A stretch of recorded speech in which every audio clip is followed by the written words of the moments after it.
ஜூலை 23ன்றது நிறைய பேருக்கு ரொம்ப சாதாரணமான ஒரு நாள். ஆனா மாஞ்சோலை மக்களுக்கு இந்த நாள் அப்படின்றது அவங்க வாழ்க்கையிலேயே மறக்க முடியாத அளவுக்கு வலியை கொடுத்த நாள்.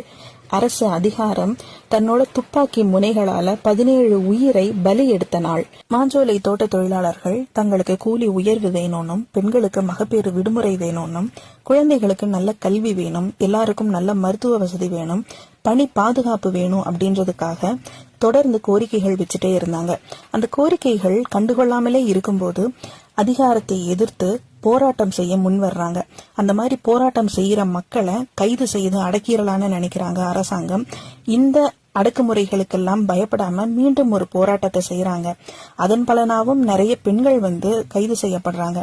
அதுக்கப்புறமா இது இப்படியே விட்டா சரியாகாதுன்னு சொல்லிட்டு அரசுக்கும் அதிகாரத்திற்கும் முதலாளித்துவத்திற்கும் எதிரா 1999 ஜூலை 23 அன்னைக்கு மாஞ்சோலை தோட்ட தொழிலாளர் மக்கள் எல்லாரும் ஒன்னா சேர்ந்து பேரணியா போய் மாவட்ட ஆட்சியர்கிட்ட மனு கொடுக்கலாம் அப்படின்னு முடிவு செய்யறாங்க.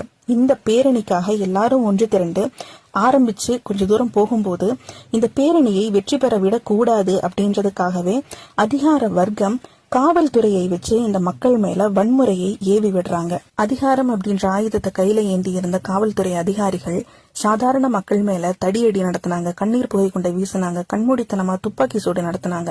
இதுக்கெல்லாம் பலியானது 17 உயிர்கள். கிட்டத்தட்ட 500 பேருக்கு மேல படுகாயம் அடைஞ்சிருந்தாங்க. தங்களுக்கான அடிப்படை உரிமைகளை கேட்ட மக்கள் மீது அரசு நடத்தின இந்த அரச பயங்கரவாதம் அப்படின்றது தமிழ்நாட்டின் அரசியல் வரலாறுல அழிக்க முடியாத கருப்பு பக்கமா பதிவாயிருக்கு. வரலாற்றின் பக்கங்கள்ல கண்ணீர் சரித்திரமா பதிவாகி இருக்கிற நாள் தான் இந்த ஜூலை 23. தங்கள் உரிமைகளுக்காக, உரிமை மீட்புக்காக தங்களோட இன்னுயிரை தியாகம் செஞ்ச 17 வீரர்களுக்கும் வீர வணக்கம்.